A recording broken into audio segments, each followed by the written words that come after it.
I want to share with you a story. It's 40 years ago. 40 years ago, I was in my second year of rabbinical school. I was at the UJ, now AJU. We had a class with Rabbi Elliot Dorff. Some of you may know that name, who is a scholar extraordinaire, who's also known to give the hardest finals in humanity. His final exams were multiple questions within the question themselves. He who has a legal background, so each question and whatever topic it was, whether it was about revelation, whether it was about God's presence in other places, whether it was about prayer, each question unto itself, compare and contrast the 3, 4, or 5 theologians and share points A, B, C. Now, these questions were about, I remember something like 14 or 15 of them. And we decided it would be impossible. How do you prepare for a class like that, a final like that? He gave us, by the way, the questions. You couldn't say, well, you don't know what I'm going to be asking you. So one of the classmates, some of you may know Rabbi Eli Spitz of Tustin, who recently retired. He was in my class. It was just 8 of us. He was already a lawyer and had been practicing. He says, here's what we do in law school. We divide it up, and everybody takes some questions, and then you share with one another.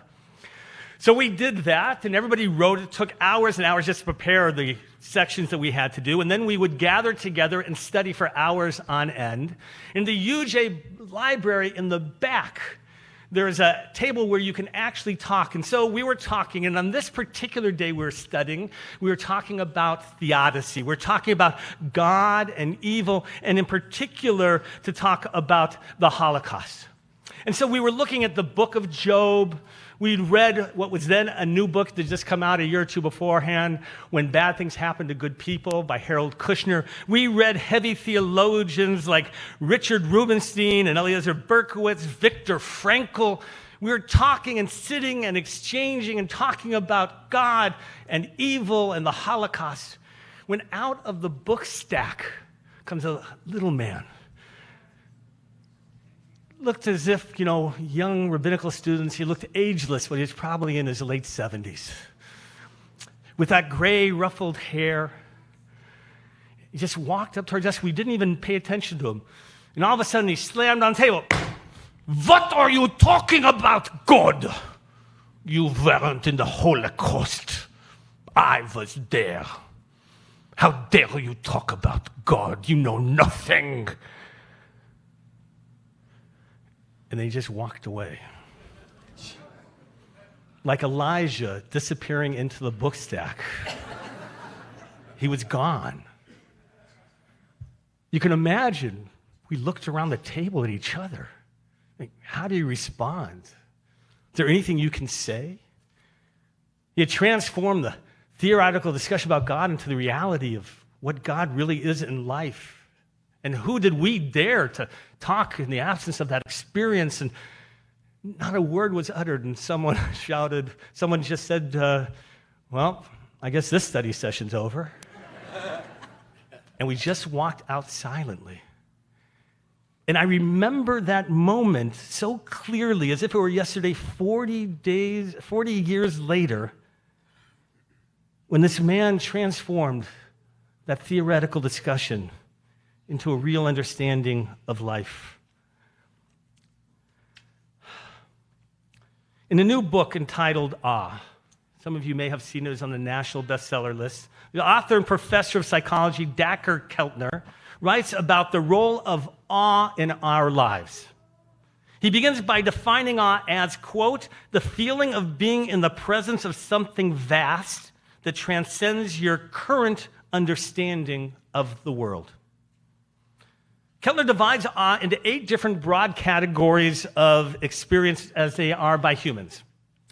So, 1, seeing other people's courage, kindness, strength, or overcoming challenges. 2, religious experiences. 3, nature. Music. This varies, of course, from person to person. For my wife, Rhodey, it's actually about listening to Andrea Bocelli. That, for her, is the experience of awe. Number 5, visual design, whether it's the pyramids or terracotta warriors in China or paintings, we're moved by physical beauty. 6, stories of spiritual and religious journeys. 7, stories of life and death. From the experience of the birth of a child to watching people take their final breath, we can experience those as moments of awe. Finally, what Keltner calls epiphanies, when we suddenly understand the essential truths of life. These different types of experiences transform ordinary moments into extraordinary moments. That's what awe is. In his words, quote, awe is about knowing, sensing, seeing, and understanding fundamental truths and leads to epiphanies. What is the goal of awe, he asks? To realize that I am part of something larger than myself. It's in these moments we feel more connected to life and feel the sense of purpose. Many years ago, I gave a Rosh Hashanah sermon about how the pursuit of happiness is not a Jewish pursuit. I shared my belief that happiness is achieved rather than pursued. It's important. Achieved rather than pursued. When someone finds purpose and meaning, it's in that moment that they find happiness. Awe is important because it's the precursor to realizing one's purpose and their connectedness to life itself. There are several stories in the Torah that express the experience of awe. One such story is about Jacob and the ladder. Some of you may know this because in the past year, we've talked about this as being the inspirational story of HAMAKOM. It is about Jacob, the son of Isaac and Rebekah. Some of you know the story, who runs away from his older brother Esau after he's tricked him out of the birthright. And then on his father's deathbed, tricks him, Isaac, out of the blessing of the firstborn. Fearing for his life, Jacob runs away up north. But then something remarkable happens. In the Torah, we read the following. Here's the narrative. Jacob left Beersheba and set out for Haran. He came upon a place, HAMAKOM, and stopped there for the night, for the sun had set. Taking one of the stones of the place, HAMAKOM, he put it under his head and lay down in that place, BaMakom. He had a dream, a stairway that was set on the ground and its top reached to the sky, and angels of God were going up and coming down. Jacob's dream continues with a promise from God to be a great and mighty nation and that God would be with him in his travels. And then we read, Jacob awoke from his sleep and said, Achen yesh Adonai b'makom hazeh v'anochi lo yadati. How would we translate this? He would say, surely, Rabbi Cameras actually does it like this. Wow! God is in this place, and I did not know it. Shaken, Jacob says, Ma nara hamakom hazeh. How awesome is this place? We are HAMAKOM, and we are striving to bring that awe into people's lives, to create a community that will do exactly that. The Torah is composed, by the way, of exceptionary literary style. If you've never read it, really, you can't read it in English. You have to understand the Hebrew and the way it flows. Like any great work of literature, the language and syntax are all intentional and are designed to speak to us beyond the words themselves. As we read the word HAMAKOM 3 times, we, the readers, we know that there is something special about this place that Jacob is at, even if Jacob doesn't know it yet. It's Jacob's surprise, and we realize you should have known it. You should have seen it. We sensed it already, but he didn't. The subtitle of Dr. Keltner's book, Awe, is The New Science of Everyday Wonder and How It Can Transform Your Life. Dr. Keltner has been writing about awe for many years. I think it's a wonderful concurrence that in the year and the months in which the book is published, that HAMAKOM was created. A community of awe.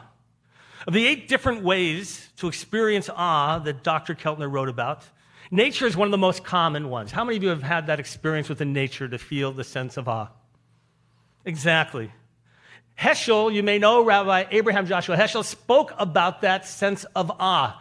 about finding it in nature, what he called radical amazement and wonder. To be able to see that, whether it's in the lowliness of a potato just stuck in the ground, or whether it's in the great heights of the constellations, to be able to feel that sense of awe of life. That's what Heschel wants us to have, that wonder and radical amazement. Heschel's desire was to lead us to a perception of the divine. As he wrote in his words, awe precedes faith. It is at the root of faith. We must grow in awe in order to reach faith. We must be guided by awe to be worthy of faith. Awe, rather than faith, is the cardinal attitude of the religious Jew. Awe is something we feel. It's not something that we think about. It is something bigger than us. It connects us to life. Awe is the beginning of the journey of being fully human. When you feel that reaction, that is what your body is telling you. I believe that there are many stories in the Torah that try and connect the sense of awe. Whether it's the burning bush, by the way, in which God appears and the bush was burning but not consuming. And how do you have a bush that's burning but not consuming? What does that mean? The Torah wants us to understand that in God's presence and understanding, it's that awe that will connect us. Many of you have had within nature that type of experience. The Grand Canyon, with a sunset, the beach, a night in the mountains looking up at the billions of stars. And while many people have experienced the feeling of awe in nature, Dr. Keltner wants us to consider the other awe-inspiring moments. I'm going to ask you if you have felt these, and I want you just to think about them. Was it someone who inspired you through acts of kindness or courage? I can't tell you strongly enough how when someone has suffered a loss or is ill and you bring them a dinner or do something for them, what it means to them in their lives. I'm moved by people who do this effortlessly. They change themselves, and it's not only the person who does it, but we who see those acts are inspired by them. I certainly am. Maybe it was seeing someone accomplish something extraordinary, especially when they thought they couldn't achieve it. I have this moment when we have adult B'nai Mitzvah. People who never thought that they would be able to learn Hebrew, to learn the prayers. And all of a sudden, they're up there reading from the Torah. It is a moment of awe, and I've watched them and seen them through the experiences. To me, when I'm there at that moment, it is as like watching a quadruple axel in ice skating. You know, you have that sense of awe. You're like, how can they do that? I feel that from these people. Have you been inspired by an uncommon form of bravery? I'm not just talking about awe that comes about seeing a firefighter running into a building or a soldier who's on the battlefield protecting people. But there is awe in seeing someone standing up against injustice. And these acts occur every day. I am moved when I see teenagers of ours encounter in school somebody bullying someone else and stand up, protect that person at the risk of their own reputation. That is an act of bravery and of awe. Perhaps it was an act of kindness that brought relief to someone or even changed their life. We have a congregant who's sitting here in this congregation today who, before every holiday, Jewish and secular, brings gift cards for shopping to be able to hand out to people who are less fortunate than he, who recognizes the blessings of life. I feel that sense of awe. Perhaps you felt awe as I did at the bat mitzvah this past Shabbat of Sasha Liebson, whose family came from the former Soviet Union, oppressed and punished for being Jewish. As her parents shared their stories, Sasha had tears in her eyes. As a rabbi, I get to experience these moments daily, weekly, from a bris to bat mitzvah to weddings. Just look at the Satin family and everything we've shared together. Those are moments of awe. And how is it that we actually feel the sense of awe? He goes into Keltner, the physiological responses we have. Because awe triggers that release of dopamine, known as that feel-good hormone. and oxytocin, which is known as the cuddle hormone. In addition, the vagus nerve, where responds systems of millions of cells working and able to connect, it opens to us to explore. That's what Keltner says. Your body is physiologically feeling something. You know when you get those goosebumps? That is the physical manifestation of something happening within your body. In words, Dr. Keltner wrote, we know awe reduces stress. Awe helps your immune system. We know awe makes you feel like you have more time. It makes you feel like you're part of a community. I hope that for some of you, just sitting here and feeling the sense of Jewish community, that you may have a sense of awe. It's not every day that that experience takes place. But there's no way to guarantee an awe experience. Two people can be standing together at the Grand Canyon, or be at the same wedding, or be at the same Andrea Bocelli concert, and one can have that experience and the other not. And it can be demoralizing sometimes. Why can I not feel it? That's the nature of the unknown. What else can get in the way of us feeling the sense of awe? One of them is not being present in the moment. That happens to us all the time. We're at a family event, and what are we doing? We're answering emails. We're at a sporting event that we're supposed to be exciting and cheering on the team, and we're checking out social media. Ooh, that was a great basket. We're at a child or grandchild school event, and we're taking business calls. We're watching a sunset and thinking about what we have to do tomorrow. All these are examples of not being present in the moment, and you, my friends, experience those every day, those awe inhibitors. What's another obstacle in achieving awe? It's our ego. It's clear that awe is evoked by appreciating the experience beyond us that connects us to others. So when we only focus on ourselves, the exclusion of others, base our self-worth on what we possess and what we control, then ego limits our ability to experience life beyond it.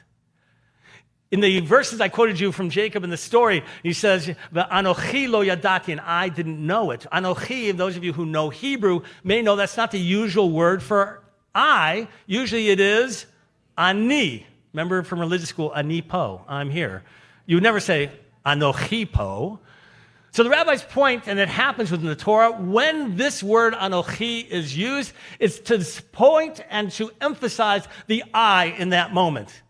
As if to say, when you're focused on I, on me, when my ego gets in the way of being able to be in that moment and to let go of my needs and to be for others, in that moment you will not feel that sense of awe. Dr. Keltner focuses on humility of self, reminding us how our senses can lead us to experience what might be perceived as mundane moments. Creating a community that connects people, provides opportunities to experience awe, is the motivation for HAMAKOM. I want you to know that. We've said it all along. It's more than a merger of two synagogues. It's a place that helps transform people in their lives from ordinary to extraordinary moments. From the study, from our community of caring group, from social action to prayer, our goal for HAMAKOM is to be a community in which the lives of congregants are enriched through the experience. The merger was just the beginning. It was not the end. We are creating and initiating and beginning to embark upon that search for awe. It's not just about being a member of HAMAKOM, it's about being part of HAMAKOM. And I want you to be part of being part of that community, to help us envision what it means to bring awe into people's lives. Awe transforms a moment into something spectacular, which we feel a new awareness, perhaps a new understanding of our role in the tapestry of life. That's what awe provides. It has the ability to transform lives as it did in the library at the UJ 40 years ago. That was an awe moment. Dr. Keltner's book is filled with stories of awe of other people, but the goal is for you, for each of us, to be able to feel our own moments of awe. They are there We're just not learning how to see or experience them. These days are called Yamim Noraim. You've heard that term before? How do we translate it? Days of awe. Days of awe. Some may understand it as that fear, that kind of awe, should motivate us to change, but I want to see this, and I believe it's about the awe of life. That is what is going to change us. Awe is around us. Can you see it? Can you feel it? My prayer for you is that this year will be a year of awe and transformation. And with that, we say, Amen.